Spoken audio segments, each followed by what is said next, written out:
Hello दोस्तों, स्वागत है आप सभी का इस हमारे YouTube channel Om Prakash study centre पर। दोस्तों मैं ओम प्रकाश और आज के करंट अफेयर्स में आप सभी का स्वागत है। तो चलिए आज के जितने सारे महत्वपूर्ण करंट अफेयर्स के प्रश्न हैं उनको हम लोग इस वीडियो में देखने वाले हैं। दोस्तों पहला प्रश्न है, हाल ही में समुद्र पर भारत के पहले ग्लास ब्रिज का उद्घाटन कहाँ किया गया है? तो दोस्तों यह किया गया है तमिलनाडु। ऑप्शन नंबर जो है दोस्तों वो ए राइट आंसर होगा। दोस्तों तमिलनाडु के कन्याकुमारी के तट पर बने देश के पहले समुद्री ग्लास ब्रिज यानी कांच का पुल पर आवाजाही शुरू हो गई है। तमिलनाडु के मुख्यमंत्री एम.के. स्टालिन ने 77 मीटर लंबे और 10 मीटर चौड़े इस पुल का उद्घाटन किया था। ठीक है दोस्तों, काफ़ी इंपॉर्टेंट क्वेश्चन, इसको जरूर याद रखिएगा। दोस्तों अगर आप चैनल पर नए होंगे तो चैनल को जरूर सब्सक्राइब करिएगा और शेयर भी करते चलिएगा। हाल ही में किस आईआईटी ने दर्द रहित इंजेक्शन के लिए सुई रहित शॉक सीरीज विकसित की है? तो दोस्तों यह किया है आईआईटी बॉम्बे। ऑप्शन नंबर जो है दोस्तों वो डी राइट आंसर होगा। दोस्तों आईआईटी बॉम्बे के शोधकर्ताओं ने एक शॉकवेव आधारित सुई रहित सिरिंज विकसित की है जो त्वचा को कम नुकसान पहुंचाते हुए दर्द रहित और सुरक्षित दवा पहुंचाती है तथा संक्रमण का जोखिम भी कम करती है। ठीक है दोस्तों, ऑप्शन नंबर जो है वो डी राइट आंसर होगा। हाल ही में किस राज्य ने ग्रीन एनर्जी के लिए नई नीति की घोषणा की है? तो दोस्तों यह करी है गुजरात सरकार। ऑप्शन नंबर जो है दोस्तों वो बी राइट आंसर होगा। दोस्तों गुजरात सरकार ने अपनी भूमि आवंटन नीति के तहत हाल ही में राज्य की हरित हाइड्रोजन परियोजनाओं में निवेश करने वाले व्यवसायों के लिए कई प्रावधानों की घोषणा की है। ऑप्शन नंबर जो है दोस्तों वो बी राइट आंसर होगा। दोस्तों गुजरात की राजधानी कहाँ है? गांधीनगर। ठीक है दोस्तों, और समुद्र से सटा हुआ सबसे बड़ा राज्य कौन सा है दोस्तों? गुजरात है। ठीक है, अगले प्रश्न की ओर बढ़ते हैं। हाल ही में कौन सा देश 2023-24 में अब तक का सर्वाधिक कोयला उत्पादन देश बना है? तो दोस्तों यह अपना देश बना है भारत। ऑप्शन नंबर जो है दोस्तों वो ए राइट आंसर होगा। दोस्तों भारत ने वित्त वर्ष 2023-24 में अब तक का सर्वाधिक 997.826 मिलियन टन कोयला उत्पादन किया, जो वित्त वर्ष 2022-23 के 893.191 मिलियन टन कोयला उत्पादन की तुलना में 11.71% की उल्लेखनीय वृद्धि करी है। ऑप्शन नंबर जो है दोस्तों वो ए राइट आंसर होगा और काफ़ी इंपॉर्टेंट क्वेश्चन है दोस्तों ये वाला। हाल ही में विवाद से विश्वास योजना की नई समय सीमा कब तक बढ़ा दी गई है? तो दोस्तों यह प्रारंभ में 31 दिसंबर 2024 निर्धारित करी गई थी, जो अब जो है वो 31 जनवरी 2025 तक है। ठीक है, ऑप्शन नंबर जो है दोस्तों वो बी राइट आंसर होगा। काफ़ी इंपॉर्टेंट क्वेश्चन है दोस्तों, इसको जरूर याद रखिएगा। हाल ही में किसे दूसरी बार ग्रेट प्लेस टू वर्क का दर्जा मिला है? तो दोस्तों steel authority of India limited यानी सेल ने जनवरी 2025 से जनवरी 2026 तक की अवधि के लिए great place to work institute India द्वारा जो है प्रतिष्ठित ग्रेट प्लेस टू वर्क प्रमाणित जो है प्राप्त किया है। ऑप्शन नंबर जो है दोस्तों वो डी राइट आंसर होगा सेल। देखिए सेल के बारे में हम लोग कुछ जान लें। सेल का अर्थ है, तो दोस्तों सेल का जो अर्थ है steel authority of India limited. Option number जो है दोस्तों वो ए राइट आंसर होगा। दोस्तों steel authority of India limited यानी सेल की स्थापना 24 जनवरी 1973 को हुई थी। और दोस्तों सेल का जो मुख्यालय पूछा जाए आपसे एग्जाम में तो नई दिल्ली है। ठीक है दोस्तों, हाल ही में भारत का विदेशी मुद्रा भंडार बढ़कर कितने बिलियन डॉलर हो गया है? तो दोस्तों भारतीय रिजर्व बैंक यानी आरबीआई द्वारा जारी नवीनतम आंकड़ों के अनुसार 20 दिसंबर को समाप्त सप्ताह में भारत का विदेशी मुद्रा भंडार 8.4 अरब डॉलर घटकर 664 अरब डॉलर रह गया है। ठीक है दोस्तों, और 27 सितंबर 2024 को समाप्त सप्ताह में 705 बिलियन डॉलर के सर्वाधिक उच्च स्तर पर पहुंचने के बाद विदेशी मुद्रा भंडार में 61% जो है वो बिलियन डॉलर की गिरावट आई है। 61 बिलियन डॉलर की गिरावट आई है। ठीक है दोस्तों, ऑप्शन नंबर जो है दोस्तों वो बी राइट आंसर होगा। अभी मैं ओपन कैमरा के सामने दोस्तों अभी बोल रहा हूँ, आप लोग देख रहे हैं कि बिहार पुलिस हो या बिहार दरोगा हो दोस्तों, बिहार पुलिस में मैं मिनिमम बता रहा हूँ दोस्तों, मिनिमम 55+ क्वेश्चन दोस्तों मैं अपने यूट्यूब चैनल से दिखा दूंगा विथ प्रूफ गारंटेड। और बिहार दरोगा में दोस्तों मिनिमम क्वेश्चन मिनिमम बता रहा हूँ 45 से 55 के बीच में दोस्तों मैं दिखाऊंगा, बिहार दरोगा, या प्री हो या मेंस हो। और अभी तो करंट अफेयर्स भी स्टार्ट हो गया है दोस्तों। पहले करंट अफेयर्स मेरे चैनल पे नहीं पढ़ाया जाता था, और वो भी पढ़ाई जो है स्टार्ट हो गया है। और करंट अफेयर्स में भी जो भी होता है दोस्तों, या जैसे पाकिस्तान हो गया, तो पाकिस्तान दोस्तों अगर करंट अफेयर्स में है तो पाकिस्तान से संबंधित जितने सारे क्वेश्चन है, जैसे भारत और पाकिस्तान के बीच में कौन सी रेखा है, तो दोस्तों रेड क्लिफ लाइन है। उसके अलावा भारत और पाकिस्तान के बीच में कौन सी रेल चलती है, समझौता एक्सप्रेस चलती है दोस्तों। इसके अलावा भारत और पाकिस्तान का युद्ध, भारत के जो है पाकिस्तान की राजधानी कहाँ है दोस्तों, इस्लामाबाद। या जितने पाकिस्तान के प्रथम जो है प्रधानमंत्री कौन थे, पाकिस्तान से संबंधित जितने भी इम्पोर्टेंट फैक्ट होते हैं दोस्तों, उनको कवर करने का प्रयास किया जाता है। हाल ही में के विजयानंद किस राज्य के नए मुख्य सचिव बने हैं? तो दोस्तों के विजयानंद ने आंध्र प्रदेश के मुख्य सचिव का जो है पदभार संभाला है। ऑप्शन नंबर जो है दोस्तों वो ए राइट आंसर होगा। हाल ही में कौन डीबीएस बैंक इंडिया के सीईओ नियुक्त हुए हैं? तो दोस्तों यह हुए हैं रजत वर्मा। ऑप्शन नंबर जो है दोस्तों वो ए राइट आंसर होगा। दोस्तों रजत वर्मा को डीबीएस बैंक इंडिया का चीफ एग्जीक्यूटिव ऑफिसर नियुक्त किया गया है। ठीक है दोस्तों, भारतीय रिजर्व बैंक यानी आरबीआई ने 31 दिसंबर को नियुक्ति करने के प्रस्ताव को मंजूरी दी है। जो रजत वर्मा है दोस्तों वो सुरोजित सोम का स्थान लेंगे। ठीक है दोस्तों, सुरोजित सोम का स्थान लेंगे। इंपॉर्टेंट क्वेश्चन है, याद रखिएगा। हाल ही में किस देश ने अपना पहला टाइप 076 उभयचर आक्रमण जहाज लॉन्च किया है? तो दोस्तों यह किया है चीन। ऑप्शन नंबर जो है दोस्तों वो सी राइट आंसर होगा। दोस्तों चीन ने हाल ही में अपना पहला टाइप 76 उभयचर आक्रमण जहाज लॉन्च किया है। ठीक है दोस्तों, इस जहाज का नाम सिचुआन है और यह चीन के नौसैनिक बेड़े में एक प्रमुख उन्नयन है। ठीक है दोस्तों, काफी इंपॉर्टेंट है। वन महोत्सव निम्नलिखित में से किससे संबंधित है? तो दोस्तों वन महोत्सव की शुरुआत 1950 में जो है केंद्रीय कृषि मंत्री श्री के.एम. मुंशी द्वारा करी गई थी। और दोस्तों इसका संबंध जो है वृक्षारोपण से है। ऑप्शन नंबर जो है दोस्तों वो डी राइट आंसर होगा।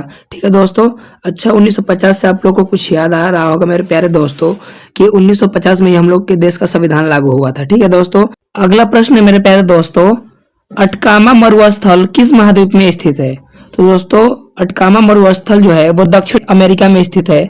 ऑप्शन नंबर जो है दोस्तों वो डी राइट आंसर होगा। ठीक है दोस्तों, और सबसे बड़ा महाद्वीप कौन सा है दोस्तों?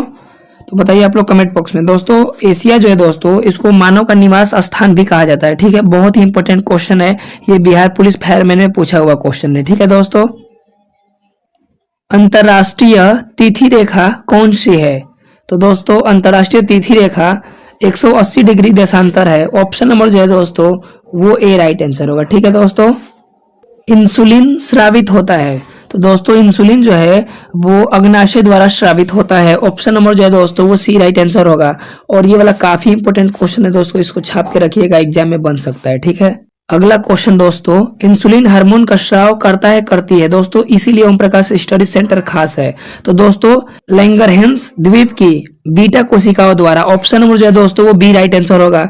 और ये क्वेश्चन काफी इंपॉर्टेंट है दोस्तों, इसको जरूर याद रखिएगा। मैं इसको 4 स्टार दूंगा। ठीक है दोस्तों, अगले प्रश्न की ओर बढ़ते हैं। रक्त में ग्लूकोज की मात्रा नियंत्रित करता है? तो दोस्तों रक्त में ग्लूकोज की मात्रा जो है दोस्तों वो इंसुलिन नियंत्रित करता है। ऑप्शन नंबर जो है दोस्तों वो डी राइट आंसर होगा। दोस्तों आप लोग एक बात याद रखिएगा कि जो मानव रक्त होता है दोस्तों इसका जो है लाल रंग हीमोग्लोबिन के कारण जो है रक्त का लाल रंग होना। ठीक है दोस्तों, अगला क्वेश्चन कि रक्त क्या है दोस्तों? तो क्षारीय है कि द्रव है या अम्ल है? आप लोग कमेंट बॉक्स में ये वाला क्वेश्चन बताइएगा। ठीक है दोस्तों, इसके अलावा मैं आरबीसी और डब्ल्यूबीसी बताया हूँ। तो दोस्तों आप लोग कमेंट बॉक्स में एक बात बताइएगा कि जो आरबीसी और डब्ल्यूबीसी का जीवन काल जो है कितना दिन होता है और आरबीसी का मृत्यु कहाँ होता है? ये भी क्वेश्चन मैं कल के वीडियो में बताया हूँ। अगर आप लोग नहीं देखे होंगे तो उसको देख लीजिएगा, डिस्क्रिप्शन बॉक्स में उसका लिंक है। तो अगले प्रश्न की ओर बढ़ते हैं। कौन सा हार्मोन रक्त शर्करा के स्तर को नियंत्रित करता है?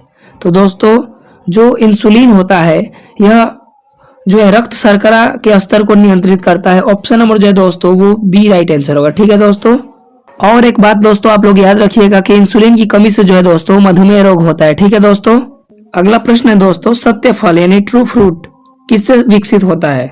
तो दोस्तों जो असत्य फल होते हैं वो अंडाशय एवं फूल के अन्य भागों से तथा सत्य फल जो है वो केवल अंडाशय से उत्पन्न होते हैं। ऑप्शन नंबर जो है दोस्तों वो डी राइट आंसर होगा। ठीक है, वही सत्य पूछा जा रहा है दोस्तों तो अंडाशय से, और अगर असत्य पूछा जाता तो अंडाशय एवं फूल दोनों से। याद रखिएगा, बहुत ही इंपॉर्टेंट क्वेश्चन है, एग्जाम में बन सकता है।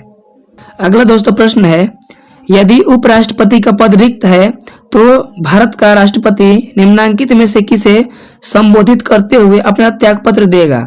तो आप लोग को पता होगा दोस्तों कि जो राष्ट्रपति होते हैं वो उपराष्ट्रपति को अपना त्यागपत्र देते हैं। ठीक है, लेकिन उस कंडीशन में अगर उपराष्ट्रपति ना हो तो दोस्तों यह जो है अपना जो है त्याग पत्र ये भारत के मुख्य न्यायाधीश को देंगे। ऑप्शन नंबर जो है दोस्तों वो ए राइट आंसर होगा, और काफी इंपोर्टेंट क्वेश्चन है मेरे प्यारे दोस्तों, इस बात को भी आप लोग याद रखिएगा। ठीक है, अगले प्रश्न की ओर बढ़ते हैं।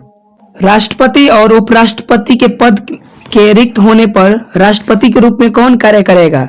तो दोस्तों ये करेंगे भारत के मुख्य न्यायाधीश। ऑप्शन नंबर जो है दोस्तों वो सी राइट आंसर होगा। ठीक है मेरे प्यारे दोस्तों, तो दोस्तों भारत के मुख्य न्यायाधीश राष्ट्रपति के लिए कार्य करेंगे जब राष्ट्रपति और उपराष्ट्रपति के पद पर कोई व्यक्ति न हो तब। ठीक है, ऑप्शन नंबर जो है दोस्तों वो सी राइट आंसर होगा।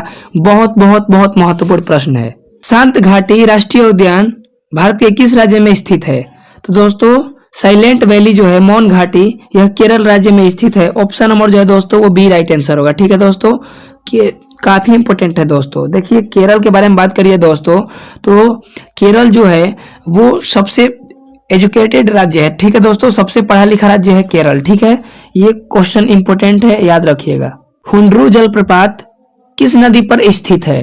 तो दोस्तों इसको आप लोग लगाइए इंपोर्टेंट। ठीक है, तो दोस्तों हुंड्रू जलप्रपात जो है दोस्तों यह जो है वह स्वर्ण रेखा नदी पे स्थित है। ठीक है, ऑप्शन नंबर जो है वो ए राइट आंसर होगा, स्वर्ण रेखा नदी। ठीक है दोस्तों, झारखंड के रांची जिले में स्थित हुंड्रू जलप्रपात की ऊंचाई जो है वो 320 फुट है। ठीक है, और मीटर में बात करी जाए तो 98 मीटर है। इस बात को आप लोग याद रखिएगा। एशिया के सबसे ऊंचे जलप्रपात में से एक हुंड्रू डैश के पास स्थित है। तो दोस्तों यह जो है वो झारखंड के रांची जिले में स्थित हुंड्रू जलप्रपात की ऊंचाई जो है वो 320 फीट है, और मीटर में बात करी जाए तो 98 मीटर। ऑप्शन नंबर जो है दोस्तों वो ए राइट आंसर होगा, रांची में स्थित है। ठीक है दोस्तों, झारखंड की राजधानी कहाँ है मेरे प्यारे दोस्तों, तो रांची है। ठीक है, झारखंड में रांची जिले का सबसे ऊंचा जलप्रपात कौन सा है जहां पानी 100 मीटर की ऊंचाई से गिरता है।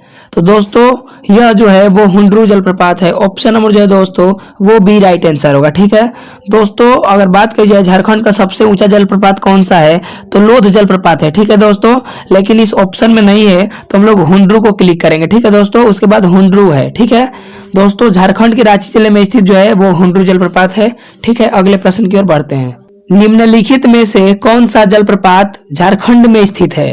तो दोस्तों जोग जलप्रपात जो है वो कर्नाटक के श्रावस्ती पे है, तो ये तो दोस्तों ऑप्शन नंबर ए होगा नहीं। ठीक है, ऑप्शन नंबर बी में दिया है हुंड्रू जलप्रपात, बिल्कुल सही है दोस्तों, और ये स्वर्णरेखा नदी पे स्थित है। इस बात को भी आप लोग याद रखिएगा। ठीक है दोस्तों, यानी ऑप्शन नंबर जो है बी राइट आंसर होगा। और जो जोग जलप्रपात है दोस्तों यह कर्नाटक में स्थित है, और श्रावती नदी इंपोर्टेंट क्वेश्चन है, इसको जरूर आप लोग याद रखिएगा। चूलिया जलप्रपात डैश में चंबल नदी पर स्थित है। तो दोस्तों चूलिया जलप्रपात जो है वो राजस्थान के चित्तौड़गढ़ जिले में चंबल नदी पर स्थित है। ऑप्शन नंबर जो है दोस्तों वो ए राइट आंसर होगा, राजस्थान। ठीक है दोस्तों, राजस्थान की जो राजधानी है दोस्तों वो जयपुर है, और जयपुर को हम लोग क्या बोलते हैं मेरे प्यारे दोस्तों, पिंक सिटी बोलते हैं। ठीक है, ये भी क्वेश्चन दोस्तों काफी इंपोर्टेंट है और कई बार एग्जाम में पूछा गया है, तो इस बात को भी आप लोग क्या रखिएगा, याद रखिएगा। ठीक है, चूलिया जलप्रपात किस नदी पर स्थित है। तो दोस्तों यह जो है वो चंबल नदी पर स्थित है। ऑप्शन नंबर जो है दोस्तों वो ए राइट आंसर होगा। ठीक है, चंबल नदी और राजस्थान में पड़ता है। भारत में दूध सागर जलप्रपात कहाँ स्थित है। तो दोस्तों दूध सागर जलप्रपात भारत के गोवा राज्य में मांडवी नदी पर स्थित है। ऑप्शन नंबर जो है दोस्तों वो ए राइट आंसर होगा। ठीक है, ऑप्शन में देखिए भारतीय राज्य गोवा और कर्नाटक की सीमा पर, ऑप्शन नंबर जो है दोस्तों वो ए राइट आंसर होगा। ठीक है दोस्तों, ये क्वेश्चन इंपोर्टेंट है दोस्तों। यह जो दूध सागर जलप्रपात है यह गोवा और कर्नाटक राज्य के बीच की सीमा पर स्थित है। ठीक है, ऑप्शन नंबर जो है दोस्तों वो ए राइट आंसर होगा। और नदी पूछा जाए दोस्तों तो मांडवी नदी। ठीक है दोस्तों, दूध सागर जलप्रपात निम्नलिखित में से किस नदी पर बना है। तो दोस्तों दूध सागर जलप्रपात जो है वो भारत के गोवा राज्य में स्थित है और यह मांडवी नदी पर स्थित है। इस बात को भी आप लोग याद रखिएगा। ऑप्शन नंबर जो है दोस्तों वो ए राइट आंसर होगा, मांडवी नदी। दोस्तों गोवा की जो राजधानी है पणजी, और पणजी जो है वो मांडवी नदी के किनारे स्थित है। इस बात को भी आप लोग याद रखिएगा।